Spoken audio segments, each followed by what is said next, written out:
Thud. Before I knew it, I was thrown naked into the yard. My mother-in-law, Nancy, with a demon-like look on her face, looked down at me as I fell on my butt. You think just because you're a housewife you can stay in the bath for more than 3 minutes. What are you doing? You can't even manage the housework properly, and yet you soak in the bath like you've earned it. You're not even tired. This is your punishment. Freeze outside in the dead of winter and reflect on your actions. With that, Nancy shut the window. It's cold. My wet body chilled quickly, and the water dripping from my drenched hair felt ice cold. When will she let me back in? I can't take it anymore. I lost consciousness right there. But the next morning, an unexpected scene unfolded. Who could have imagined? Instead of me, it was Nancy who lay frozen stiff in the yard. My name is Jessica, and I'm a full-time housewife. My husband, James, and I were classmates during our school days, and we reconnected by chance after we started working, which led us to date and eventually marry. This year marks our 5th wedding anniversary. We've been blessed with a child, our son Robert, who is growing up healthy and robust at age 3.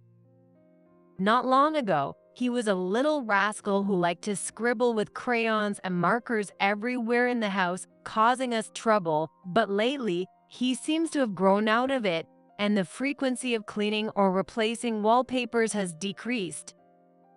His latest interest seems to be in locks, and if I take my eyes off him for a moment, he's repeatedly locking and unlocking the doors to the yard and the entrance.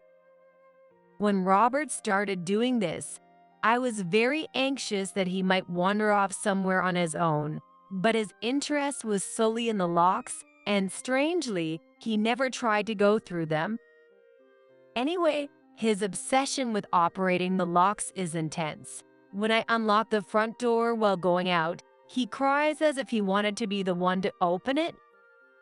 Maybe the operation of doors opening and closing stimulates a child's intellectual curiosity. Now, before bedtime, we have become more neurotic about checking if Robert hasn't unlocked some door without our knowledge, but increasing security awareness is never a bad thing, and after all, it's just another cute aspect of his growth.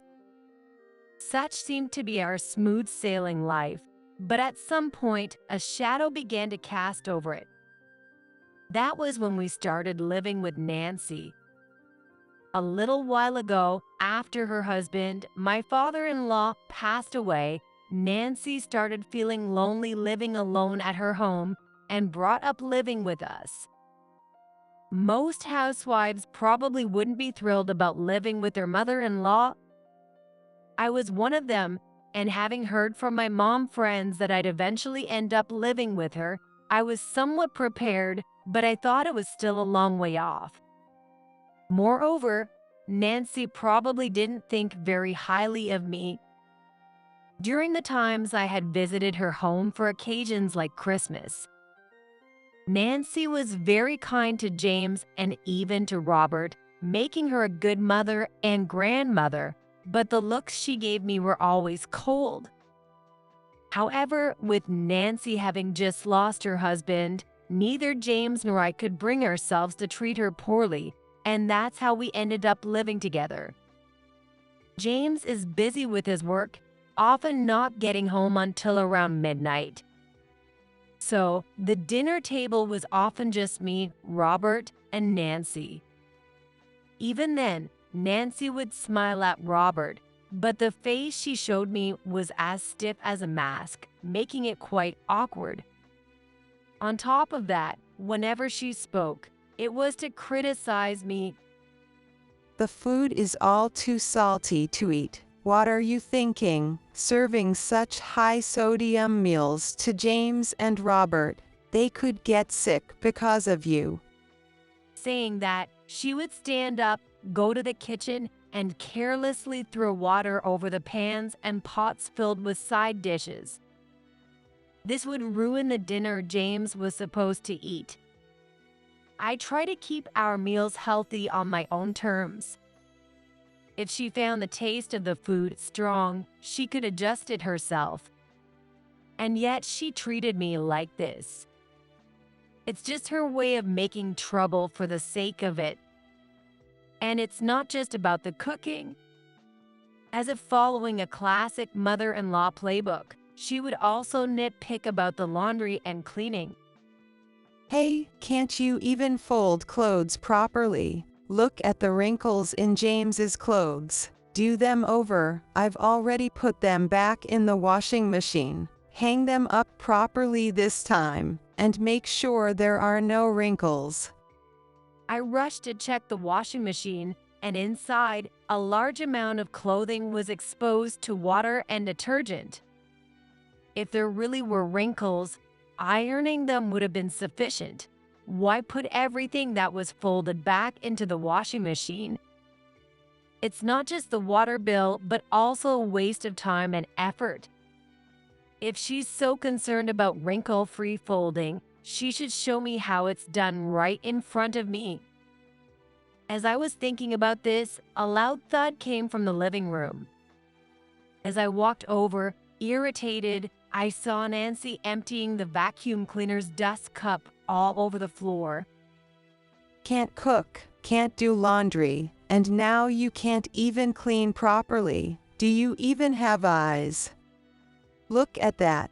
There's dust in the corner. What if Robert gets a respiratory illness? With this mess, who knows where else it's dirty? Start over from scratch. With that, she went to her room. Why? All my efforts wasted? I questioned myself, but it was clear without even thinking. She just wanted to harass me. If she had simply told me about the remaining dust, I would have cleaned it properly. Please don't scatter the garbage you've just vacuumed up. Fighting back tears, I vacuumed again. When the harassment first started, I gently brought it up with James. As soon as we began living together, I hesitated to tattle to James about the harassment, as it felt like gossiping, so I only hinted at it indirectly. James was sympathetic, but he was also concerned about Nancy, who had just lost her husband, and asked me to bear with it a little longer. Maybe Mom's acting a bit off because Dad's gone. She seems like she needs to vent her sense of loss on someone to cope. I know it's tough on you, Jessica, but just for a little while. So, I refrained from confronting Nancy. However, the harassment from Nancy did not cease as time went by. On the contrary, it started to escalate as if it were normal. She threw the dishes in the trash, and the laundry, all of which had been hung out to dry, dropped to the ground and covered in sand. Lately, under the guise of playing with Robert, she would cut up any piece of paper she could find, creating a mess with confetti. The scattered paper covered the floors and wedged into crevices, making cleaning a major hassle and, above all, bad for Robert's education. When I pointed this out to Nancy, she retorted with a sneer. Bad for education. If you were properly teaching Robert, no matter how much I encouraged him with confetti, he'd know to say no. Can you stop blaming others for your own shortcomings? I am teaching him the importance of saying no through play. Don't twist it as if I'm at fault. All this, everything, it's because you can't even raise a child properly. Suddenly, she became hysterical and started berating me. These days were certainly stressing me out, and my health was definitely deteriorating. Knowing that Nancy would just mess everything up, doing housework was depressing. Still, for James and Robert, I pushed myself every day. Lately, my stomach ached daily, and I couldn't stop the dizziness, headaches, and nausea. There was no time to rest. I had no appetite, constantly felt nauseous. Everything seemed abnormally bright, and it was hard even to keep my eyes open.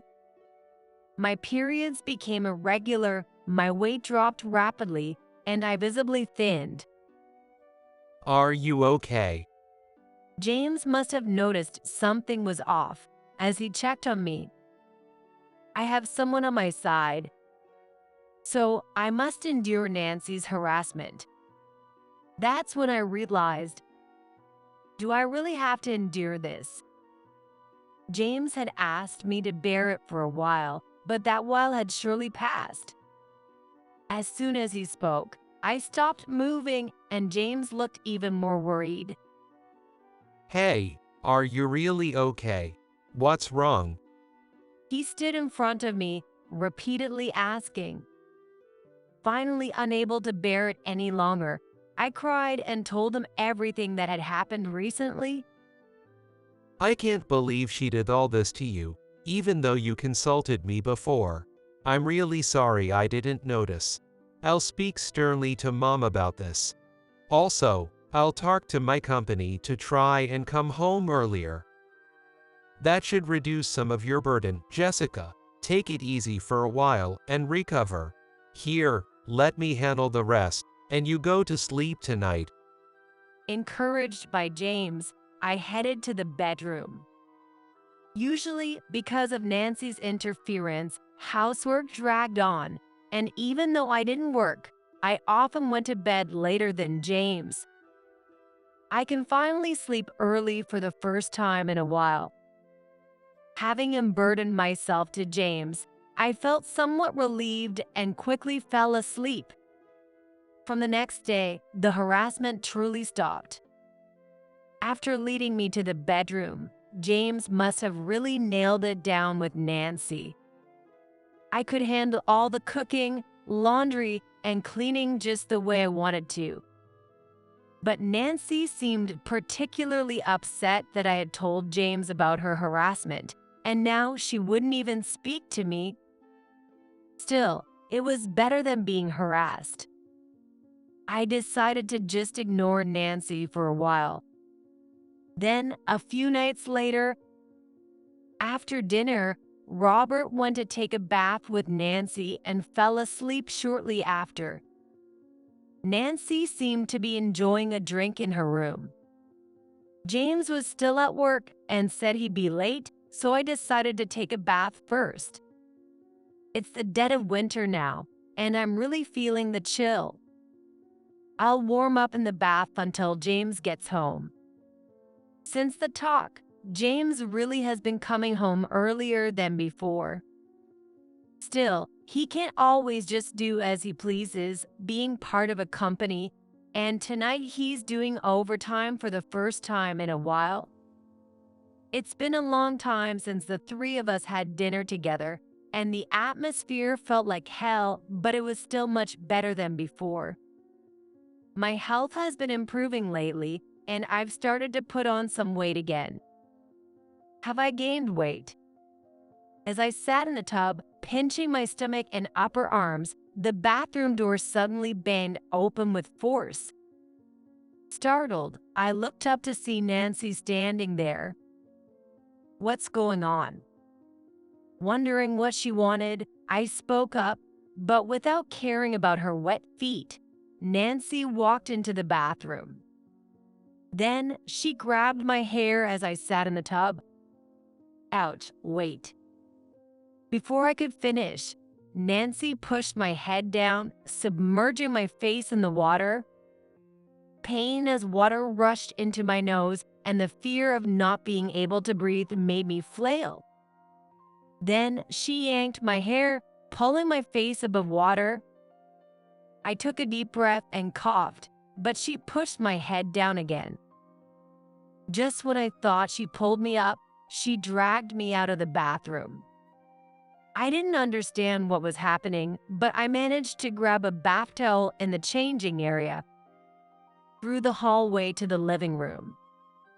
Hey, what's this all about? Let me go. Despite my shouting, Nancy kept walking without stopping. As I wondered what she would do next, Nancy opened a window. No way. In an instant, the world turned upside down. A sharp pain shot through my body as gravel dug into my skin, and gradually, a chill enveloped me. I had been pushed by Nancy into the yard. To prevent my body from getting colder, I wrapped the bath towel around me, but it was hardly effective. In fact, I needed to do something about the water soaking my body, or I would get colder and colder. Hey, what are you thinking? Bursting into the bathroom all of a sudden? What did I even do? I looked up at Nancy's face, flushed from drinking, and shouted, After you spread such a ridiculous story that I was harassing you to James and not even fulfilling your duties as a wife properly, it was all your fault. This is punishment because a failed housewife like you took a bath for more than 3 minutes. Freeze and reflect on it. With that, she slammed the window shut and locked it.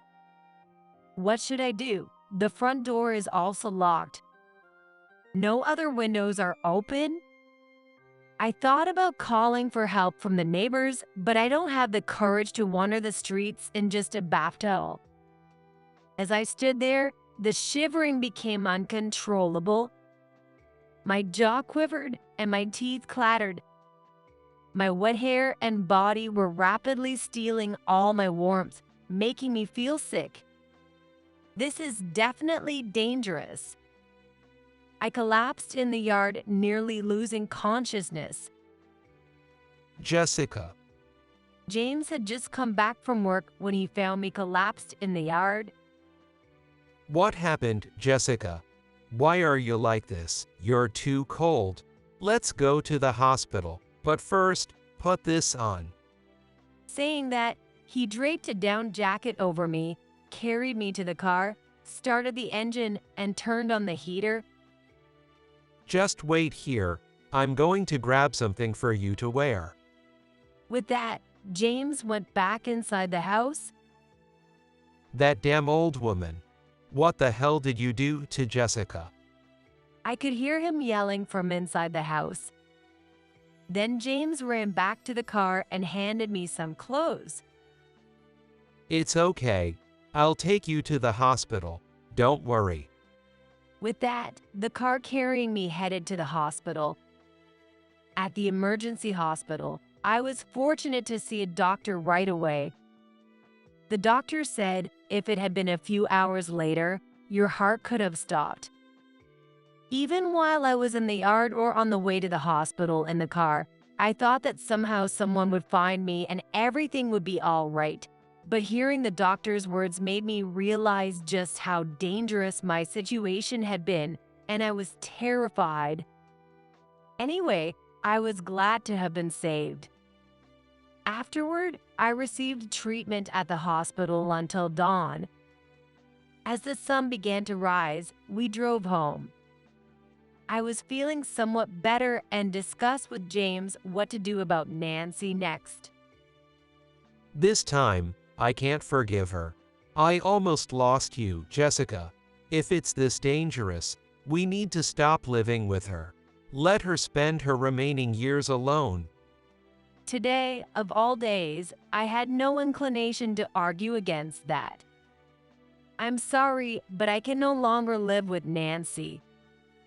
I wonder if Robert is okay. I hope he's sleeping quietly.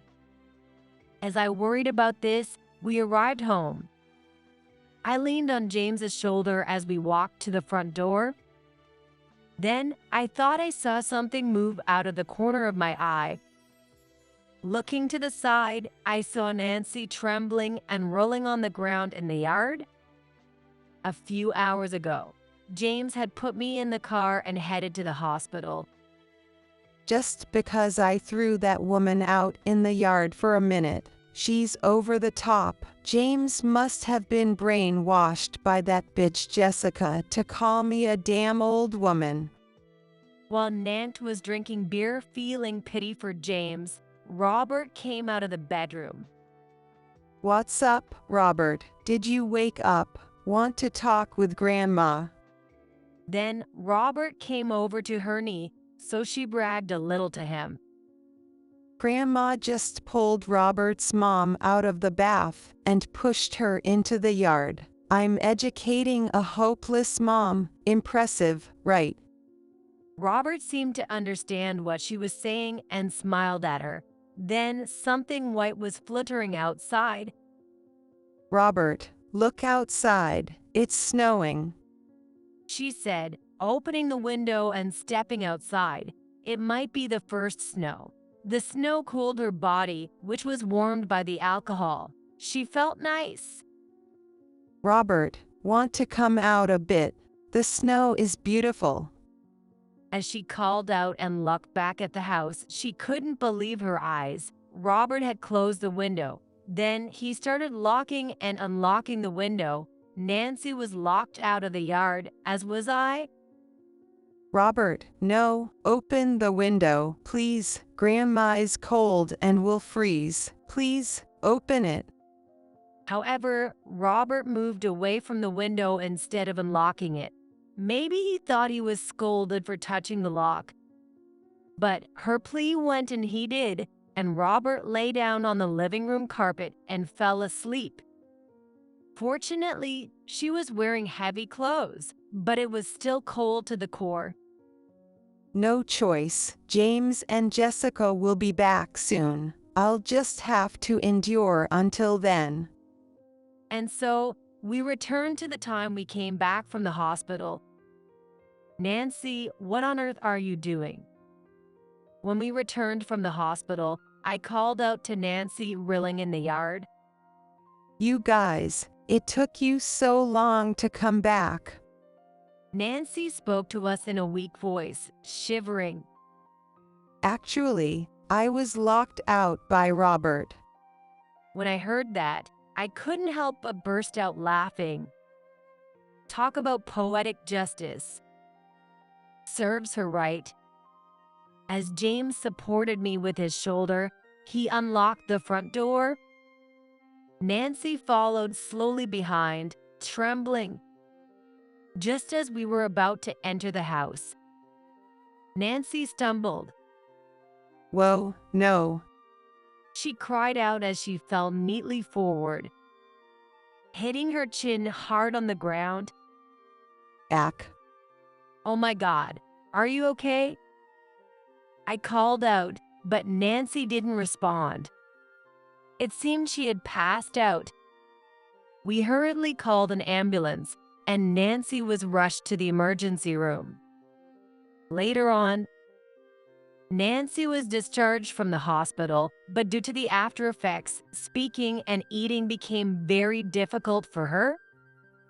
That day, Nancy had fractured her lower jaw and suffered a concussion from the impact, which caused her to faint. Since then, even talking a little has been a struggle, and, fortunately or unfortunately, she hasn't been able to harass me anymore.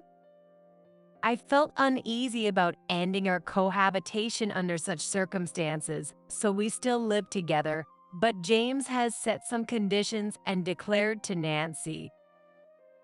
Listen, if you ever harass Jessica again, no matter how much it costs or the trouble it causes, I'll end our cohabitation and send you to a nursing home, no matter what. Remember that. With that, Nancy, either out of genuine reflection or simply because she couldn't speak, stopped harassing me. What goes around comes around. From this whole ordeal, I've learned that mistreating others will eventually come back to haunt you. Now, I look forward to more peaceful days.